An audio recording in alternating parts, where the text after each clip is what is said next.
Okay, well, thank you guys for coming. As I said, I'm Tom Pond. I'm the treasurer for Seeds of South Sudan, retired certified public accountant. I don't know why they always ask me to be treasurer, you know. Anyways, it was my honor to travel to Kenya 2 years ago with my wife, and we met the kids and saw the orphanage, and it's just a great trip, and it was transformational, I'll have to tell you, it really was. But I thought we'd begin today with a video. This was produced by 60 Minutes, and it'll kind of give you some background as to where we're coming from on this. So, you ready?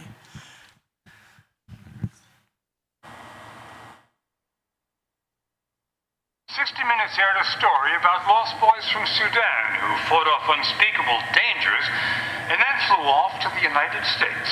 It all began in the 1980s during Sudan's civil war, in which more than 2 million people died. The boys' parents were killed, their sisters often sold into slavery. Many of the boys died too, but the survivors, thousands of them, started walking across East Africa alone. 5 years later, they walked into a refugee camp in Kenya. That's where we first met them, when many were hoping to go to the United States. Well, 3,000 did, as part of the largest resettlement of its kind in American history. We followed the boys for more than a decade and couldn't resist revisiting them, see how they're doing. But first, we'll take you back to northern Kenya, to the Kakuma refugee camp, springtime 2001. The story will continue in a moment.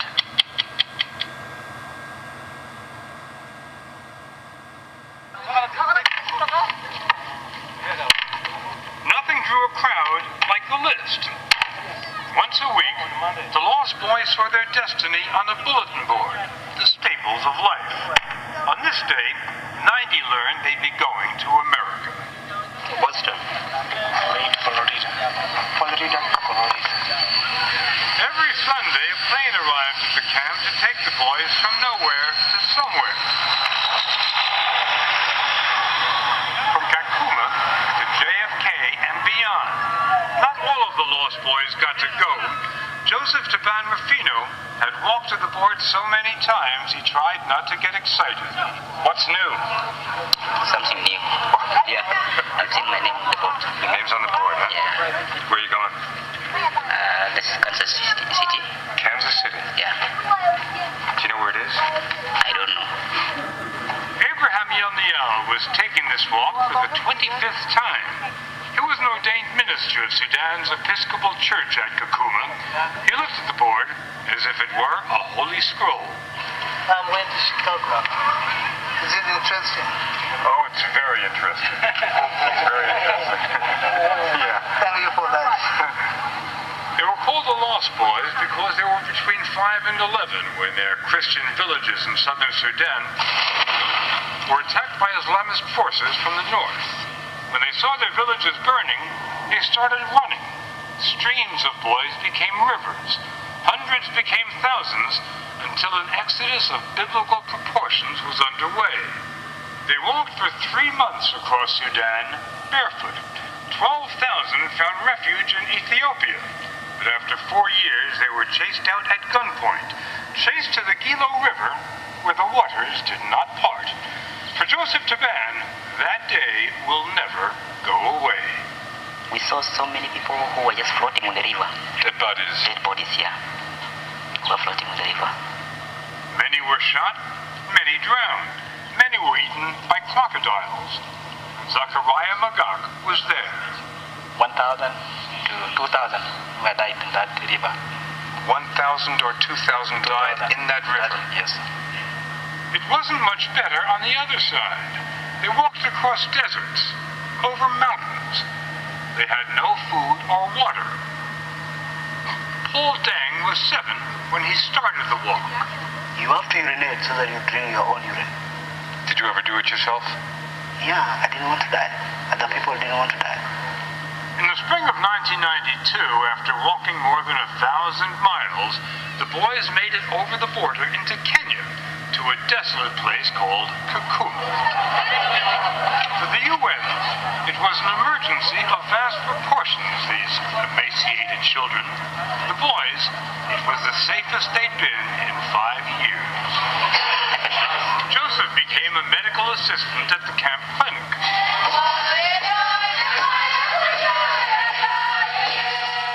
Abraham found a job preaching the gospel in a church built of mud. The lost boys couldn't go home to Sudan, and Kenya didn't want them. Then, in the year 2000, the State Department decided they deserved a break and invited them to come live in the United States. What we want to do is give you a correct understanding of what life will be like in America. Before they took off for their new lives in the new world, Sasha Chanoff, a teacher from Boston, gave them a crash course, America 101. Does anybody know who the president of the U.S. is now? George W. Things they could not imagine, like winter. This is a little what winter in America feels like. What does it feel like? It's very cold.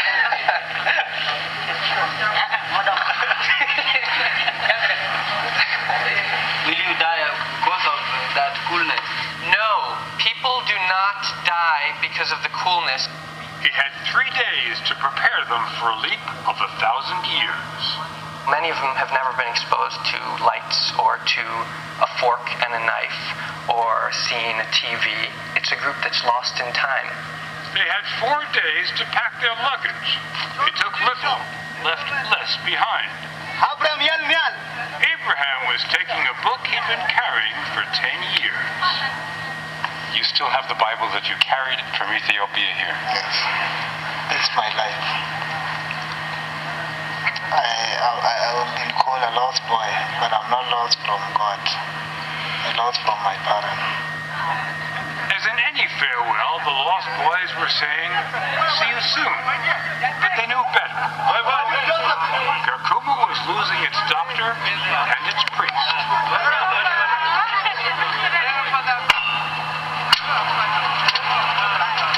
Take it together and put it in. The boys had never been on a plane before. They'd never even been on a bus. 12 years ago, 60 Minutes aired a...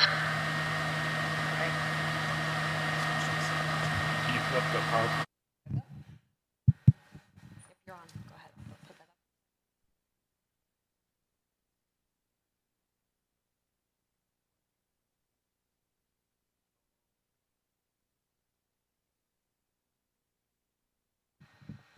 Okay. The thing about Seeds of South Sudan is we're really here to bring hope to these kids. It's just amazing what they've been through. Our sponsored child witnessed the murder of his parents and ran off into the bush, and they took the Jejuit took shots at him as they were escaping, and then the animals bothered him because of the blood trails. And I mean, it's just, I don't know about your childhood, but this doesn't even come close to, I grew up in Seattle, you know, a little tough there, but not that tough. It wasn't that bad. But what amazed me about these kids is the resilience. And they really, they come to us and they have no hope. But we give them hope. We give them education. Education is this thing that you keep forever. Nobody can ever take that away from you. So we're transforming. Yeah, go ahead. Sudan is landlocked. It's in the middle of Africa. South Sudan has petroleum resources, but in order to get to market, you have to go through Sudan. And Sudan is predominantly Muslim, Sharia law, and of course the South Sudan is predominantly Christian from the English missionaries that have gone through there over the years. Next slide. Our founder and the inspiration for all of this, Iraq, is a former lost boy of Sudan, came to the United States in 2001. He founded Seeds of South Sudan while he was attending school here in Colorado in 2009, and he's currently finishing up his master's degree in divinity at African International University. He grew up in South Sudan. His family had cattle. The reason he's with us is the day that the insurgents came into his village, he was out tending the cattle. So his parents were killed, but he survived with a lot of his cousins. He has a lot of cousins. They don't have Social Security in South Sudan. They have kids. A very different system. All right, so life was wonderful, and then the militants came in and destroyed his village, killed his parents, and he began walking. 3,000 lost boys fled 1,000 miles to Ethiopia. Ethiopia didn't want them and kicked them out. And they had to cross that river you saw in the video. Next slide. And they ended up in Kenya. Kenya doesn't want them either, but they like all the money that flows in as a result of them, so they tolerate them, I think it's safe to say. But they can't work. They can go to school. We pay for their school, but there's no life for them in Kenya. Kenyans are terrified that they'll destabilize their government. That's the reasoning there. But the Kakuma camp, which is right on the border with South Sudan and Kenya, is where many of them ended up. But life is tough there. Next slide. Our mission is to educate these refugees, to give them the tools that they're going to need to lead their country in the future, the next generation. So that's what we're trying to do in Kenya. Go ahead. And you can see Iraq. Those are two of our volunteers, our board members, talking with the orphans in Kakuma about the SEEDS program. But the SEEDS program was really Iraq's idea. He came up with the idea. He wanted to help his countrymen, which I think is amazing. At first it was just his cousins, but he ran out of cousins, I guess, right? So now we accept people other than Iraq's cousins. Go ahead.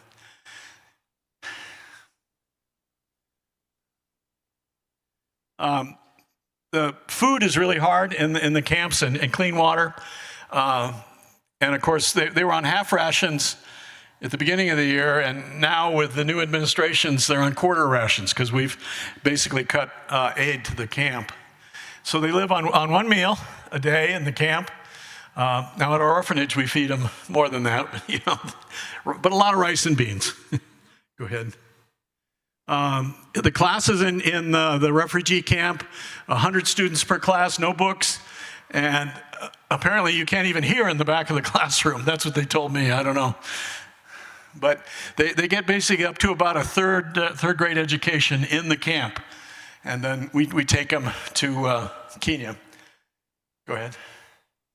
We use a boarding school called Roots Academy. Wonderful school. We attended a graduation ceremony there. What amazed me was there must have been several thousand kids, and the main guy got up and said, "Quiet." And you know what? It went quiet. Do that in an American classroom, 20 minutes later, you might get a few people to shut up, but I was really amazed at that. But you can see they wear uniforms. Go ahead. They use the English system where you have comprehensive exams at the 8th grade, and from there, that determines whether you're going to high school. They have one at the end of high school, determines if you're eligible to go on to college. So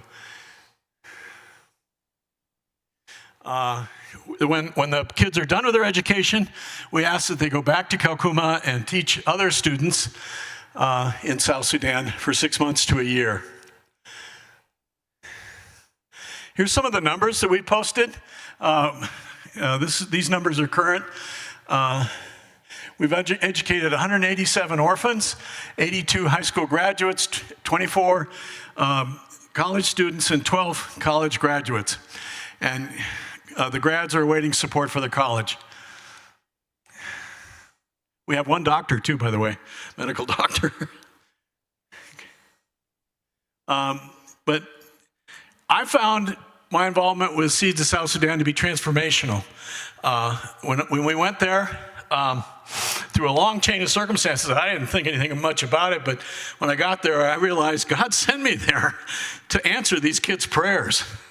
And I mean, the amazing thing about it, I'm so short of God's glory, and yet God used me to help these kids.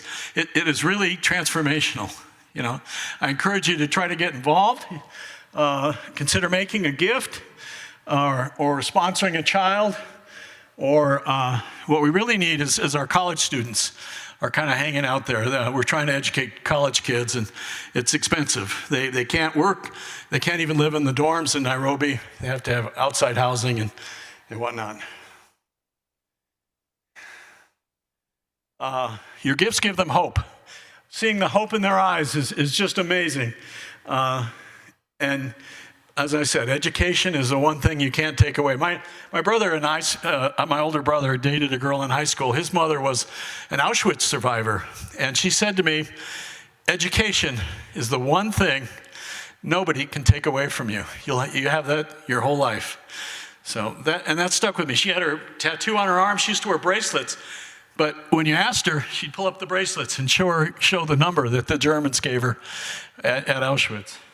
It moved me as an 8-year-old, I'll tell you. Okay, go ahead. Here's a group. These kids are all in Kakuma. They're waiting to come to Kenya to get educated, but we can't bring them in without sponsors. So I really like this picture, not just because I'm in it, but Amir is Mamir. Look at his face. I'm sure when he was at the camp in Kakuma, he never thought he would own a laptop computer.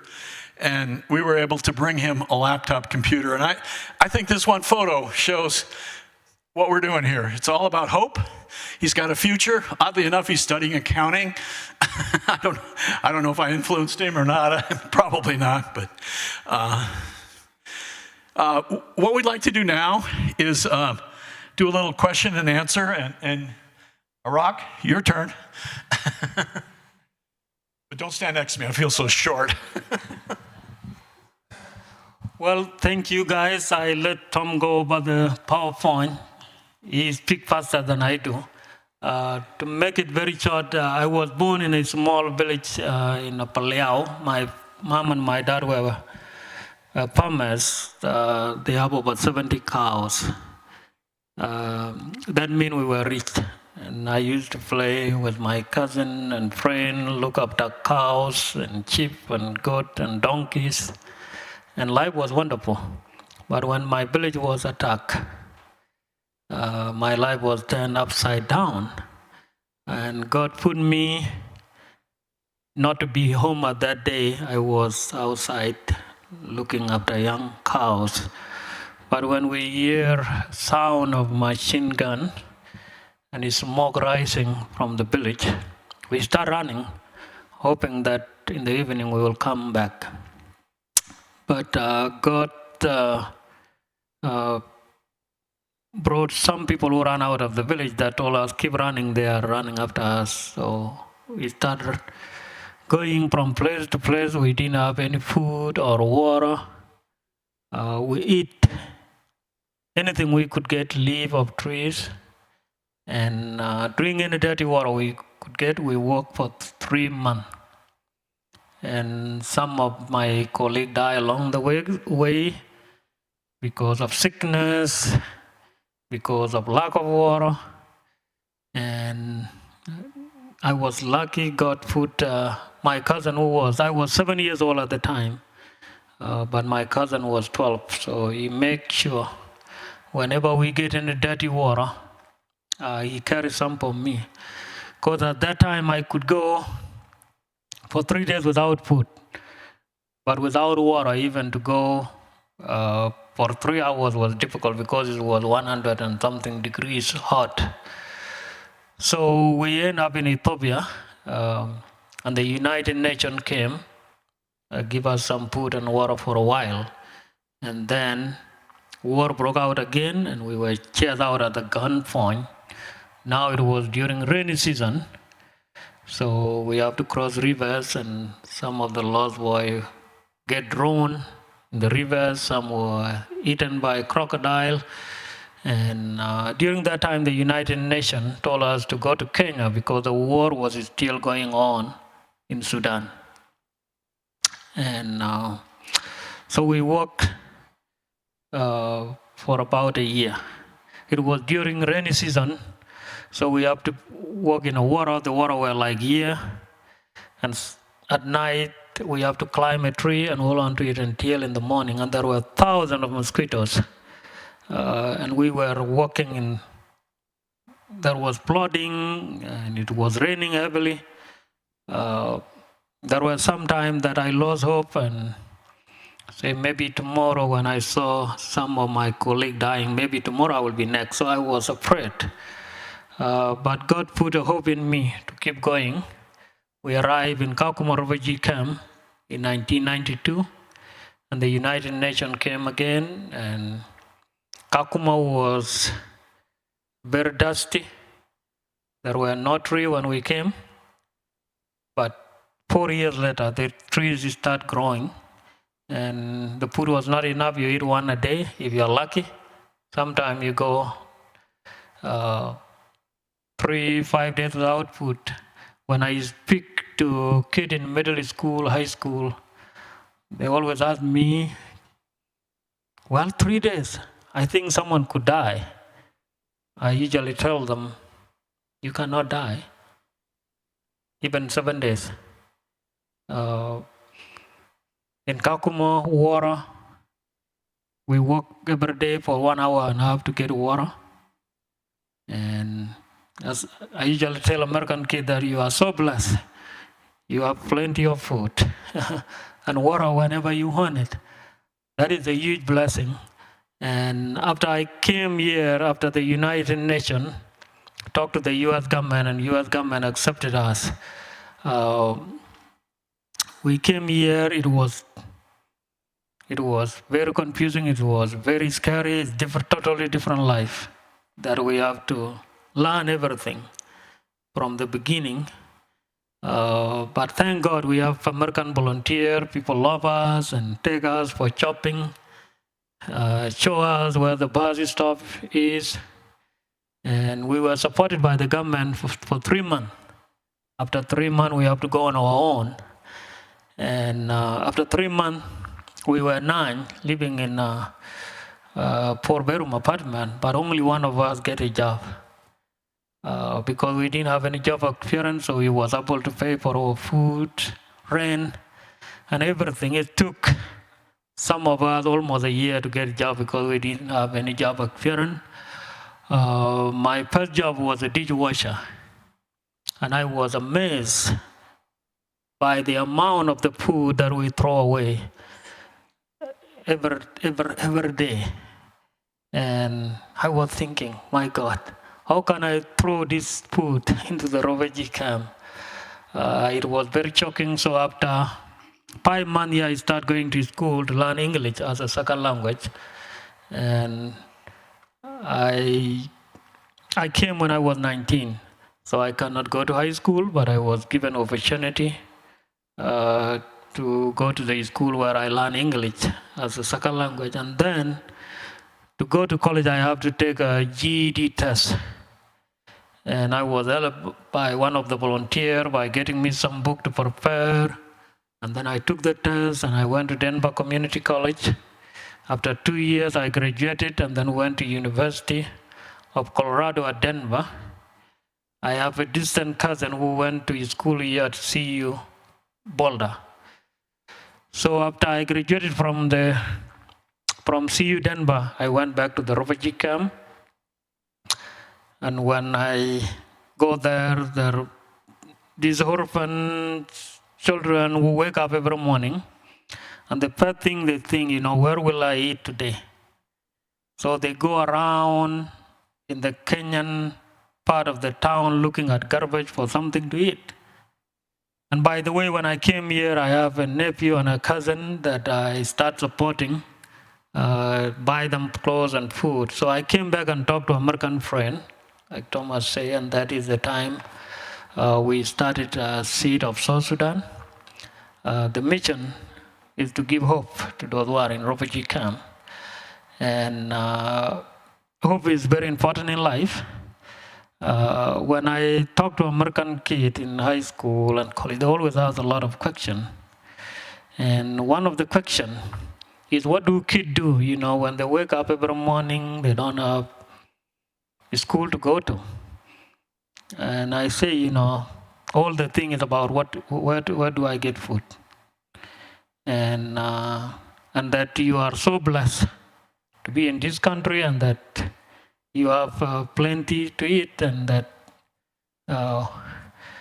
you are so blessed in so many different ways, and that you need to be grateful and thankful for the life you have. But one time teachers say, well, we have plenty, but we still always want more. And I say, yes, that is a human nature. Wherever we are, God, there is a hole in our heart that always want more. Only God will fill that hole that is in our heart.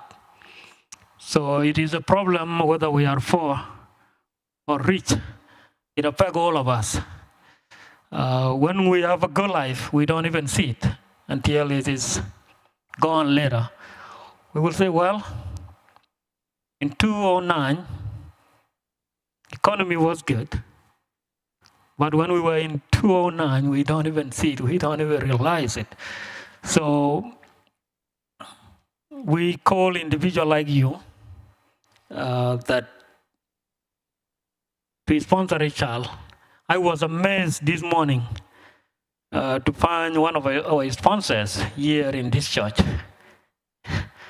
Diana Brockner, who has been sponsoring a girl who graduated in December and who wants to be a medical school, and he has also got opportunity to oh yes.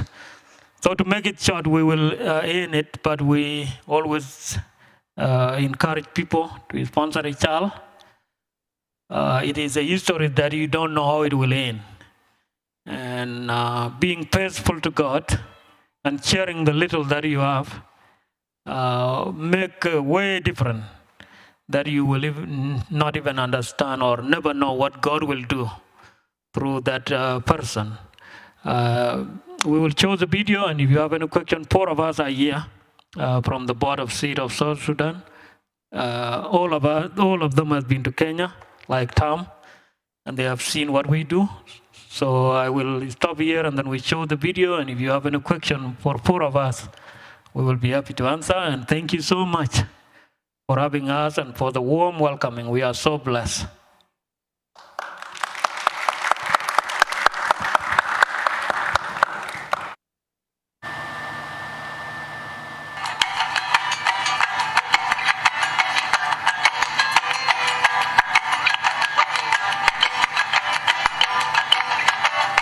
First of all, my name is Yar Deng Mayen. Life in South Sudan was fine. I was so young until when war broke out. That's when I lost my parents, and people had to migrate to a place which is safer. That's when I grew as a young child in Kaguma. I didn't know much about life, and as I grew up, I came to open my eyes and see how miserable life was. We could eat once per day, and that is only in the evening. The adults will starve, and others died of illness. The illness was like hell. You could see someone dying next beside you, but there's nothing you can do about it. That is when I heard of a man called Arok Garang. And I overheard people saying, there's this man who is here to help the needy. And I was like, oh, so God hears. And Seeds of South Sudan continued funding our life for our schooling, staying at home, all our basic needs. And we joined Roots Academy. When I joined school, I was so eager to learn. I was very curious. And I became very sharp to learn English and speak at the same time. I sit down and start asking myself, were it not for Seeds of South Sudan, where will I be? Who knows? I will be gone because of hunger. I will be gone because of diseases.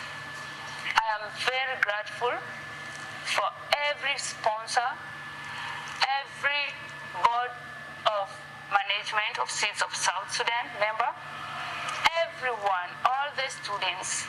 I am grateful. God will bless the work of your hands. Just want to say thank you.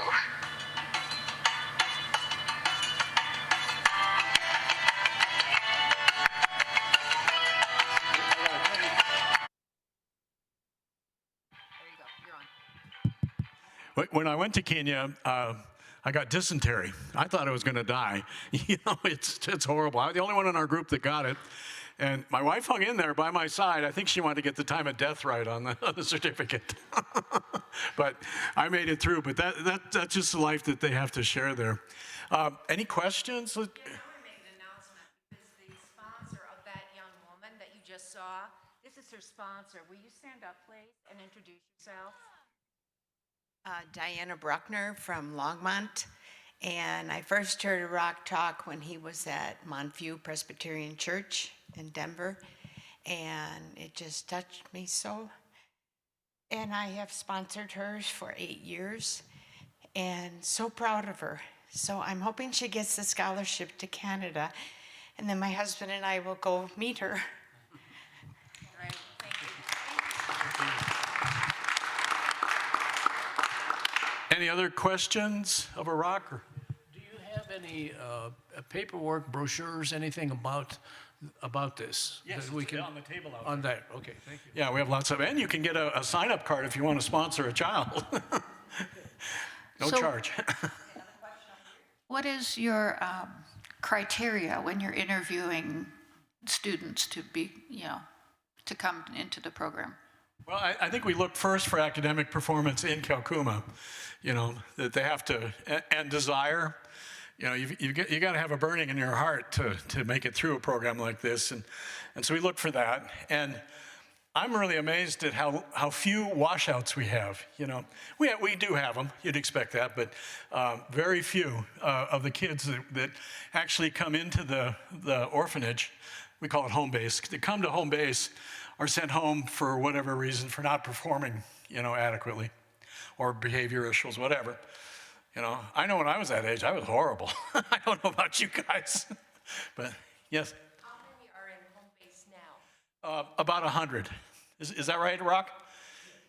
And they're full. I mean, they board at the Roots Academy, during the school year, but they come home 3 times a year, and it's really crowded there when they're there. When we were there on a break and taught classes, I taught a class on how to interview. The Dinka kids don't interview well. Western standards, you need to look them in the eye and be assertive. But in Dinka's culture, you put your head down, you don't look them in the eye, and it makes it difficult for them to get accepted to colleges or whatever. So we taught a little mini webinar about how to interview properly. And I think it had impact. I don't know. Time will tell. Any other questions? Okay, well, you guys are wonderful. I hope you take the opportunity to get involved with Seeds of South Sudan. You will get more out of it than the kids will. Isn't that funny how that always works? How have you been impacted right now with government funding? Well, the kids in the camp are starving on quarter rations. I mean, you can't live. I don't know. Long term, they can't do it. We haven't been impacted. We don't have any government funding, Seeds of South Sudan. And our administrative costs, because we're all volunteers. I'm a volunteer. I don't make any money at this. But they're less than 5%. Look at United Way. What is it, 80% or something? I don't know. I just pulled that number out of the air. I don't know what the real number is. But our administrative is so minute. All the money goes to the purpose, which is educating these kids. So are the kids required to come back and give back in some way? How does that work? Yes, after they graduate, either from high school or college or grade school or the intermediate, they're asked to come back to Kakuma and teach or serve, and they just about all do. So, particularly the college graduates, like we did medical when we were there 2 years ago. We did medical screenings of all the kids, and discovered some medical problems as you'd expect, and got them treated. So. But we now have a doctor. We've graduated a doctor, and who's our doctor? One of our student, a layer job, graduated from medical school last year, and he is working now under a specialist for a year before he will start practice. So we go all the way. We support our student if they are able. We hope somebody like a layer will go back to South Sudan and make a big difference. And we thank God for this far. And like we say, most of the schools in Kenya are boarding school, 90%. And the kids start going to boarding school from 7 years up. And boarding school are like going to college. My son started going to school when he was 8 years old. He wanted to because all his friends were going. And we need people, volunteers. We know you can serve on our board as a volunteer. We know that we understand that God, you might not have money, but He has give you a different skill. Maybe fundraising or marketing or even calling our sponsors. So there is a place, if you are able, we would appreciate it to help us in some ways. And our students are giving a test every year, which is the Kenyan call is a national exam. Last year, million students sat for this exam, high school students. In Kenya, they only count one grade. You go for 4 years without any grade, and then when you finish the 12th grade, now they will give you one exam. And for a student like ER to qualify for medical school, and only 200 out of million get A in that exam, get A's. And for a student like ER to qualify to go to medical school, they have to get every subject B and above. And then they have to get a certain grade average. So ER got a B+, but he did very well in all sciences and mathematics and English. So they just don't look for sciences alone. You have to be qualified in everything. So thank you.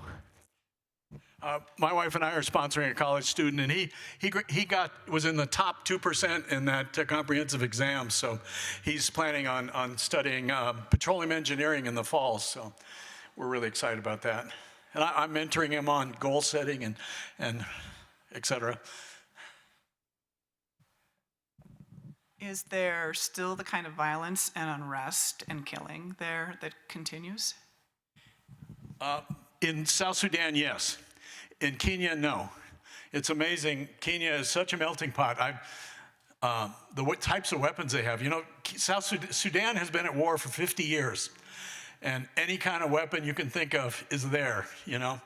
And we've decided to take a little different tack. Normally, as the United States, we give guns and ammunition to let God sort out the bad guys, right? Well, we're going to educate these kids, and they're going to go back and become the future leaders, because Sudan and South Sudan has degenerated into warlords and fiefdoms, and it's just disgusting what's going on there. So.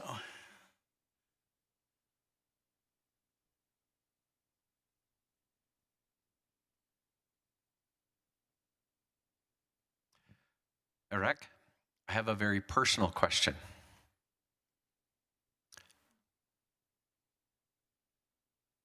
You have so many reasons to have hate and anger and disappointment in your heart throughout your life.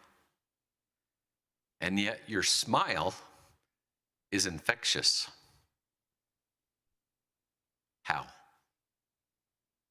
Through all that you've been through, how? Well, thank you so much. Yes, I have been through a lot. I didn't tell you the detail of my story. When my village was attacked, my parents were killed, my mom and my dad. And I learned that they were killed 3 years later when I was in refugee camp in Kenya. How do I get through it? I feel like God has a purpose for me. That's why I didn't die. And that is what I think about what could I do. To say thank you, God, for being with me all the years that, being myself, 7 years old, all I think about is, loving others the way God has loved me and to help others in any way I could. So it is hard, but all I'm seeing, I forget everything, I forgive, and I see God as a purpose for my life, and that is what is important for me this far. Thank you. I know when we went there, I was amazed. I expected to find a lot of PTSD, and I didn't see it. It wasn't there. This is just their life. They accept it. It's very different than our life here, but I was just amazed at how tough these kids are emotionally to have all that loss in their life and yet to be like a rock with a big smile on his face. Anything else? Anybody else? Good question. My long-term plan is to be a pastor or a Bible teacher and to build a school in South Sudan. I'm very hopeful that the Lord has a plan to help rebuild the country of South Sudan, and that's why I'm equipping. That's why Seed of South Sudan is equipping these children to go back to rebuild the country that has been in war for many years. I still have hope that I will go and live in the village and serve there. I see that God has a plan that this war will end and that we will help rebuild the country. You have 5 children, is it? 6? 7. 7. I'm just saying, Yeah. They live in Kenya. Yeah. Anybody else? Well, thank you all so much. You've been a wonderful audience. Thank you.